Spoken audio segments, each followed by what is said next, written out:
Bonjour tout le monde. Ce fut un échec au départ, je crois. Je sais pas s'il y a des gens qui sont là. Je sais même pas si je peux le voir s'il y a des gens qui sont là. Wow, mon premier live et clairement ça a mal fonctionné au départ. Euh, pour ceux qui se questionnaient sur qu'est-ce que Justine fait un vendredi soir à 7h03, qu'est-ce que je fais, c'est une bonne question. J'ai décidé, en fait, comme plusieurs d'entre vous, je suis en quarantaine coudonc, j'ai décidé d'explorer un petit peu ce que j'avais chez nous, de redécouvrir certaines choses, puis j'ai trouvé ce cher guide ici, qui est l'encyclopédie de la femme canadienne, qui est un livre plutôt volumineux, comme vous pouvez voir ici. Donc, je vais juste montrer la première page. Donc, ça a été écrit en 1968 par une dame du nom de Michel Tisser. Donc, Michel Tisser, que j'ai aucune idée, en fait, si elle a un lien de parenté avec Charles Tisser, mais ce qui est certain, c'est que je ne lirai pas quand même l'encyclopédie avec la voix de Charles Tisser, malheureusement. Je possède pas ce talent-là. Mais quand même, ce que je me suis dit qui pourrait être sympathique pour un vendredi, c'est d'avoir une bonne petite coupe de vin et en même temps, de vous lire des extraits de cette encyclopédie qui date quand même de pas mal longtemps. Avant toute chose, j'aimerais vous dire qu'il y a des choses assez pertinentes quand même dans cette encyclopédie-là. J'ai pas trouvé que tout était complètement ridicule, mais en même temps, j'ai trouvé des choses que je me suis dit, je peux pas croire qu'il y a des gens qui ont déjà cru ces choses-là, surtout des femmes.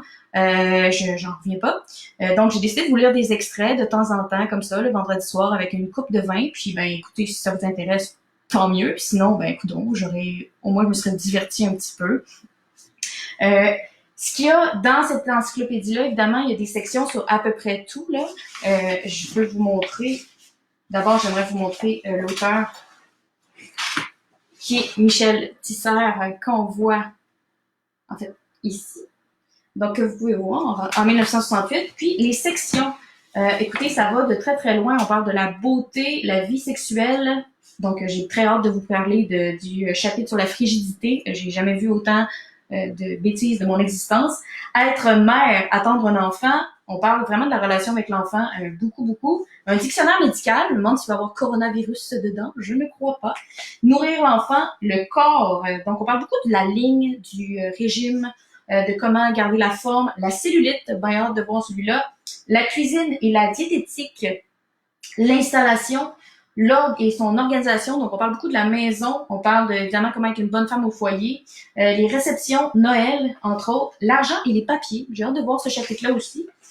On a les couleurs, donc comment assortir les couleurs, comment instruire son enfant, comment utiliser les matériaux dans sa maison, comment entourer son enfant, comment distraire l'enfant, les vacances et les loisirs. Dites-le avec des fleurs, qui est un beau chapitre qui parle de carrément comment dire les choses avec les fleurs. Je vais hâte de voir aussi de quoi ce cher chapitre-là va parler. La grande forme, donc ça parle de la fatigue, les causes de la fatigue. Donc, bien hâte de voir aussi qu'est-ce qu'on va dire là-dedans. Mais pour aujourd'hui, de quoi j'ai décidé de vous parler? En fait, j'ai décidé carrément de vous parler des rides. Parce que c'est le premier chapitre, puis j'ai trouvé que c'était très d'actualité parce que les femmes ont quand même toujours peur d'avoir des rides. En passant, je suis dans mon bureau en ce moment. Je suis aucunement équipée pour faire du streaming. Non, j'ai juste pris mon ordinateur, puis j'ai décidé de faire ça parce que, clairement, j'avais déjà commencé à boire un peu de vin. J'ai aussi un zoo à la maison, donc ça se peut que vous entendiez mon chien Bacchus ronfler derrière. Ça se peut que vous voyez mes chats passer. Vraiment, ça risque d'être divertissant. On va voir comment ça se passe. Ça se peut que ce soit la seule et unique édition de cette chose. Pour l'instant, je sais même pas si ça fonctionne en fait. Fait que je sais pas si quelqu'un voudrait comme me dire quelque chose dans les commentaires. Si je parle tout seul depuis tout à l'heure, ça se peut que je parle tout seul depuis tout à l'heure puis qu'absolument personne me réponde en ce moment. C'est bien correct. C'est correct, en temps de quarantaine, ça m'est arrivé plusieurs fois de me parler tout seul dans la dernière semaine, même dans les 3 dernières semaines, mais même avant, honnêtement. Euh, donc aujourd'hui, je voulais vous parler des rides parce que, écoutez, c'est incroyable les conseils que ça nous donne par rapport aux rides. Et ça va comme suit. En fait, il y a des exercices, mesdames et messieurs, là, en fait, vous voulez peut-être pas avoir des rides, vous non plus. En 1968, ce que ça nous disait par rapport aux rides, c'est que vous pouviez, chaque matin ou chaque soir, en vous amusant, toujours, ça vous dit de le faire devant la glace de votre salle de bain. En fait, ce que ça dit, c'est que vous devez prononcer successivement et alternativement une dizaine de fois les lettres U et X en accentuant le mouvement des lèvres. Donc, moi, j'aimerais ça, après ça, si vous pouvez me montrer un peu de comment vous faites ça pour accentuer le mouvement des lèvres, mais j'imagine que ça ressemble à quelque chose de plutôt très école de théâtre, pour ceux qui, dans mon entourage, savent de quoi je parle. Du revers des deux mains, ça dit aussi de repousser le menton en arrière. Donc, le menton doit résister à cette poussée. Donc, ça aussi, j'aime ça. Imaginez les femmes de 1968, donc devant le miroir chaque matin, en train de comme pousser leur menton puis d'essayer de faire quelque chose avec ça. Ça devait être absolument terrible. Donc, je sais pas qu'est-ce que ça donnait, là. Ça aussi, je suis très curieuse de savoir comment ils faisaient ça. Donc, ça nous dit de pousser, résister à la poussée aussi. Donc, de vraiment essayer de résister à cette poussée du menton. On entend Bruno qui a décidé qu'il était outré, en fait, par cette chose. On a Bacchus aussi qui est très intéressé par ce que je fais et qui ma foi, ronfle en arrière. Donc, je sais pas s'il y a des gens, j'ai vu qu'il y avait comme des interactions avec la vidéo. Pour ceux qui viendraient de joindre à nous, je lis des extraits de l'Encyclopédie des femmes de 1968 et je vous parle des rides. Donc, jusqu'à présent, on a donné des trucs pour chaque matin devant le miroir, mais on a aussi des trucs le matin avant de vous lever. Donc, ça nous dit de couchez-vous sur le dos en travers de votre lit de façon à laisser pendre votre tête au bord. Donc, de façon à laisser pendre votre tête au bord, tout le monde. Puis, de relever la tête très lentement et sans bouger les épaules. Merci Catherine de me donner un commentaire. Je commence à penser que j'étais seule dans ce live-là. Si les gens veulent comme réagir, ça me ferait plaisir parce que depuis tantôt, je me demande peut-être que je parle réellement seule devant ma caméra en ce moment. Mais ça se peut. Puis c'est correct. Je vis très bien avec. Mais en tout cas, merci Carole d'être là. Donc, on a donc de laisser la tête pendre au bord. On a aussi de relever la tête très lentement et sans bouger les épaules. Donc, une fois que vous êtes couché, là, la tête derrière. Et de la laisser retomber toujours lentement. Recommencer 5 ou 6 fois. Donc, messieurs, si vous voyez votre blonde le matin comme à l'envers avec la tête sur le bord du lit en train de la relever, ben c'était exactement pour ça. Mais 5 ou 6 fois de faire ça. Puis, je vous rappelle que ça, c'est pas des exercices pour comme la forme physique ou quoi que ce soit. Là. C'est des exercices pour les rides. Hein? Donc, ça, la tête derrière, là, puis 5-6 fois dans le lit, là, c'est pour les rides. À n'importe quel moment de la journée, on a une très, très belle recommandation ici de mâcher de la gomme. Lorsque vous êtes seul, car rien n'est moins esthétique pour une femme. Donc ça, c'est écrit en parenthèse. Donc, je vous montre ici, là. Mâcher de la gomme. Ouais, vous voyez pas, hein? C'est terrible. Donc, c'est beau, hein? C'est magnifique. Ça nous dit que si vous êtes une femme, c'est pas esthétique de mâcher de la gomme. Fait que, s'il vous plaît, hein? Ne mâchez pas de la gomme, mesdames, on n'a pas le droit. C'est un moyen que vous trouverez peut-être agréable. Peut-être agréable de mâcher de la gomme. C'est peut-être quelque chose que vous allez comme trouver vraiment trippant, là. Et qui est efficace pour tonifier les muscles du visage parce qu'on peut prolonger longtemps l'exercice sans ennui. Donc, mâcher la gomme, c'est le meilleur exercice que dans ceux-là parce que ça nous permet de le faire et c'est agréable parce que vous pouvez le prolonger longtemps l'exercice sans ennui. Donc, à un bon entendeur, voici. Au repas, mangez lentement et mastiquez avec les dents du fond. Je sais pas pour vous, là, mais OK. Mastiquez avec les dents du fond. Strictement. Hein, pas les autres dents, juste les dents du fond. Et impliquez pas les autres dents parce que sinon, ça marche pas pour enlever les rides.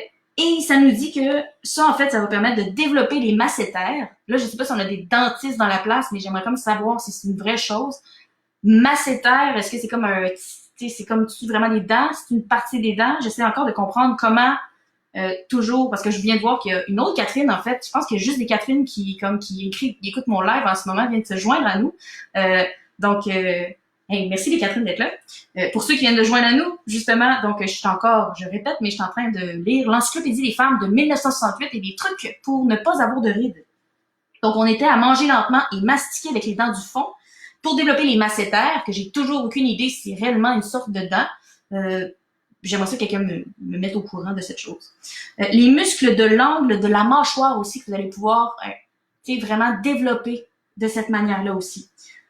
On nous dit aussi que vous pouvez avoir des mentonnières de caoutchouc qui peuvent avoir une certaine efficacité. Donc là, j'imagine nos chères femmes de 1968 se promener avec leur mentonnière de caoutchouc pour les rides. Tu sais, j'aime ça comme penser que les femmes le faisaient vraiment, puis je les imagine comme avec leur... Ça fait pas si loin. Ben, 1968, c'est quand même pas si loin que ça. En tout cas, OK, mais on a quand même un truc ici de plus. Les mentonnières de caoutchouc peuvent avoir une certaine efficacité. Une certaine efficacité. Donc, vraiment une certaine. Encore faut-il les supporter longtemps, ce qui est impossible si vous n'êtes pas seul. Donc là, j'aimerais ça que quelqu'un m'aide à comprendre cette phrase-là, là, parce que les mentonnières de caoutchouc peuvent avoir une certaine efficacité. Encore faut-il les supporter longtemps, ce qui est impossible si vous n'êtes pas seul. OK. Puis qu'est-ce qu'on fait si on est comme en... Je sais pas, mais mettons qu'on est comme en isolement, comme en ce moment. Là, moi, ça veut-tu dire que je suis pognée avec des rides, là? Tu sais, je peux comme pas les enlever, même si j'ai pas de mentonnière de caoutchouc. Bref, pour ce truc-là, je pense que je vais prendre une coupe de bain. C'est nécessaire. Je pense que joignez-vous à moi. Surtout si vous étiez là en 1968, sincèrement. Parce que ça a juste pas de bon sens. J'ai un autre bout qui est absolument savoureux. Il y en a plusieurs, là. On a, entre autres, des régimes pour ne pas avoir de rides qui disent de ne pas manger de viande. On a-tu des végétariens avec nous qui pourraient nous confirmer que la viande a un effet quelconque sur les rides? On a évidemment le tabac qui était déjà comme abordé comme étant quelque chose qu'il fallait pas prendre si on avait des rides. Ça, tu sais, je suis capable de vivre avec. Ça me semble très pertinent. Avant de vous emmener à la page 42, j'aimerais ça vous emmener sur cette page ici qui parle du maquillage. Donc, on a des belles images. On a quelqu'un aussi avec un manteau de fourrure en bas qui, je sais pas qu'est-ce que ça a un rapport avec cette histoire-là, mais quand même, hein. On a un beau petit extrait ici. Mais j'aimerais vous emmener à la page 42 parce que, tu sais, on a parlé de la mentonnière restée il y a quelques instants, là. Mais moi, j'imagine, les yeux doivent briller. OK? Ce paragraphe-là s'appelle comme ça. Les yeux doivent briller. Et le truc de Michelle Morgan, qui est une esthéticienne qui est nommée beaucoup dans ce livre-là. Tu sais, les influenceurs, on pense que c'est maintenant, là, que ça vient d'être créé, là, mais c'est faux, en fait. Il y a beaucoup de gens, clairement, qui ont payé pour être featured dans ce guide de la femme de 1968. Et Bacchus qui ronfle, évidemment, de plus en plus en arrière, qui trouve pas ça drôle, qui se demande qu'est-ce que sa mère fait en ce moment. Moi aussi, je me le demande un petit peu, hein. Mais c'est pas grave, on a du fun. Ben, j'ai du fun, en tout cas, je sais pas pour vous, là. Les Catherine, est-ce qu'on peut avoir une réaction dans l'audience, comme, hey, oui, on a du plaisir à apprendre comment avoir pas de rire dans 68. On a aussi un truc pour les yeux qui doivent briller. Donc, le truc de Michelle Morgan, c'est, paraît-il, de se vaporiser dans l'œil le sucre d'une peau d'orange. Vous pliez un morceau d'écorce et il en jaillit une fine brume d'un liquide parfumé, mais qui pique. Donc, c'est comme, j'aimerais ça qu'on prenne le temps d'imaginer cette pauvre femme de 1968 qui plie un morceau d'écorce et il en jaillit une fine brume d'un liquide parfumé, mais qui pique. On vous aurait averti, gang. Vous préférez peut-être un collier ou des gouttes bleues en pharmacie, toujours à vous pitcher d'en face, gang. Ce qu'on nous dit aussi, c'est qu'il faut mettre un collier dans les yeux si jamais... J'ai aucune idée c'est quoi un collier. J'aimerais ça s'il y a peut-être quelqu'un qui s'occupe des yeux. J'ai dit un ostéopathe, puis vous auriez fini, moi, là. En train de redevenir blonde un petit peu, là. Je suis rousse encore, mais ma teinture va bientôt plus être là. Les paupières. Donc, l'importance des paupières dans l'expression du visage est considérable. Elles forment une région à part dont l'épiderme est très mince et très sensible. L'âge y trace les premières rides. Une simple fatigue s'y traduit vite. Elles peuvent se colorer de bleu ou de mauve. C'est le cerne. On a une belle image ici quand même. Tu sais, on introduit le cerne comme étant un personnage ici. On le décrit avec toute son intensité. Puis on le finit avec « c'est le cerne ». Les paupières gonflées. Donc, on nous parle des paupières gonflées aussi. On peut avoir de l'eczéma sur les paupières aussi. Donc ça, c'est... On propose de prendre de l'eau de guimauve pour traiter les paupières. Donc, sachez-le. Hein? Les cils. Les cils doivent être nombreux et fournis. Pour les pousser, démaquillez-les tous les soirs sans manquer avec un démaquillant spécial. Puis, brossez-les avec un peu d'huile de ricin désodorisé. Si vous perdez vos cils, gang, abandonnez le mascara, qui est, on nous précise entre parenthèses, un fard spécial pour les cils. Pendant quelques temps, Ou ne prenez que du mascara en crème. Je vais juste reprendre un petit peu de vin là-dessus. OK, pour que vos cils se voient, entre guillemets. Puis là, j'aime ça qu'on ait mis des guillemets parce que Catherine Maillot, qui est présente sur le live en ce moment, j'ai juste à te dire, qui ont utilisé les bons types de guillemets. Puis ça me rend profondément heureuse. Puis je trouve que c'est un bon moment de le dire. Parce que ça m'amène à vous parler des guillemets. Je sais que c'est pas du tout le titre de ce live-là en ce moment. Puis je sais pas qui regarde ça en ce moment. En fait, j'ai aucun moyen. Je sais pas combien il y a de gens qui me regardent en ce moment en train de parler de ça. Mais je sais qu'il y a beaucoup de Catherine dans le chat. Puis ça me fait plaisir. Mais les guillemets, là, il y a plusieurs types, OK? On a les guillemets qui sont comme les petits, tu sais, qui sont des comme les plus grands puis les plus petits qui sont autour des mots, là. Mais on a aussi les guillemets qui sont comme ça, tu sais, puis on voit tout le temps dans les films comme ça. Puis tu sais, qui sont un peu utilisés pour faire de l'attitude. Mais ça, là, c'est des guillemets anglophones. Puis on n'est pas supposé les utiliser en français, mais tout le monde les utilise, puis je sais pas comment vous dire, là, mais ça me donne le goût de mettre une mentonnière, tellement c'est quelque chose. Donc, je vais revenir aux cils. Pour que vos cils se voient, toujours même au lever, même après le bain, et même si vous êtes d'un blond très pâle, faites-les teindre. Cela se fait dans quelques instituts de beauté. On a aussi des beaux conseils sur la chirurgie esthétique que j'aimerais vous donner, puis je vais terminer avec ça parce que j'ai commencé à avoir bu un petit peu trop d'alcool, puis ça sera peut-être plus cohérent ce que je dis si ça l'a déjà été. Hein? Mais on a quand même un conseil qui est plutôt pertinent sur la chirurgie esthétique. Puis là, j'ai jamais eu de chirurgie esthétique. Ou peut-être. Je sais pas. Donc, la chirurgie esthétique est le dernier recours contre les rides. Mais à ce propos, il y a une erreur généralement répandue. Une opération esthétique pour les rides, qu'on appelle lifting, ou relèvement du visage, ne vous redonne, hein? Catherine, t'as le droit de me chicaner.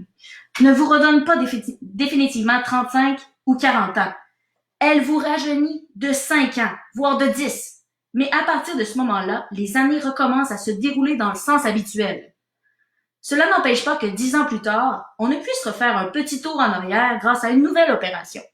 Fait que, si vous vous faites faire une chirurgie esthétique en 1968, et peut-être tout le temps, donc maintenant aussi, sachez que ça dure de 5 à 10 ans, puis après, faut que vous recommenciez, puis vous pouvez pas, là. Ça se peut pas comme être mieux que ça.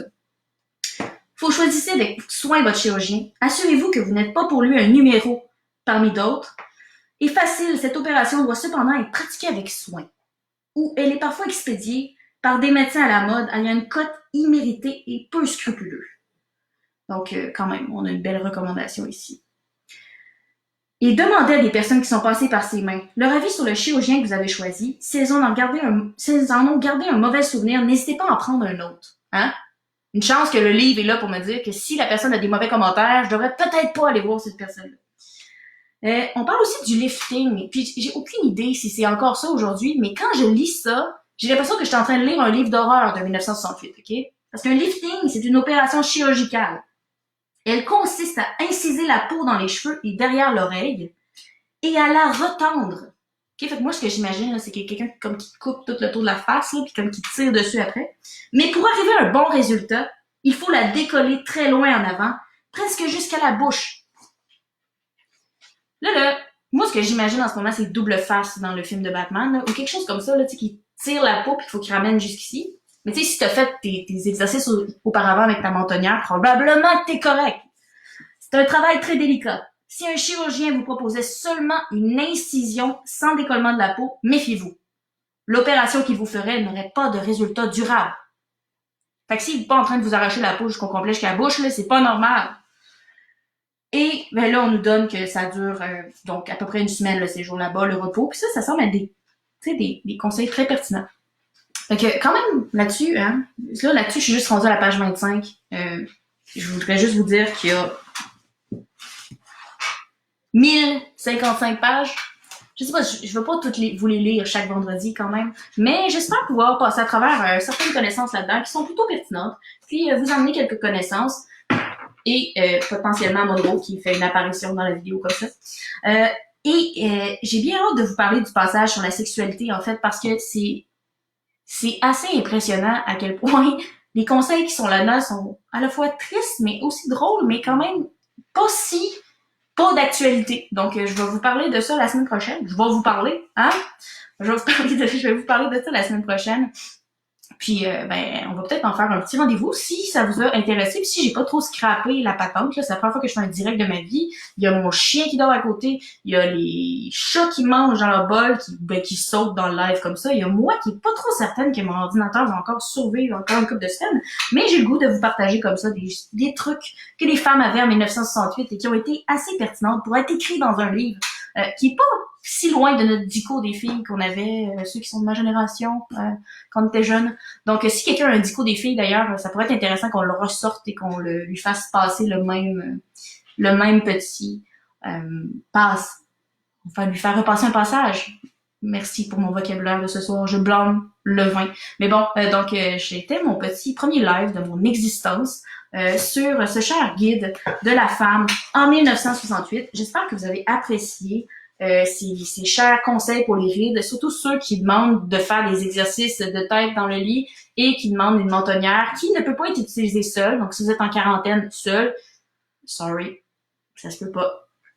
On est désolé.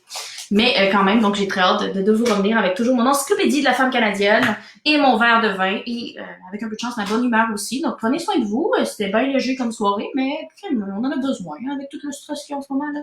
Donc merci tout le monde, puis bien passez une belle soirée. On se revoit vendredi prochain.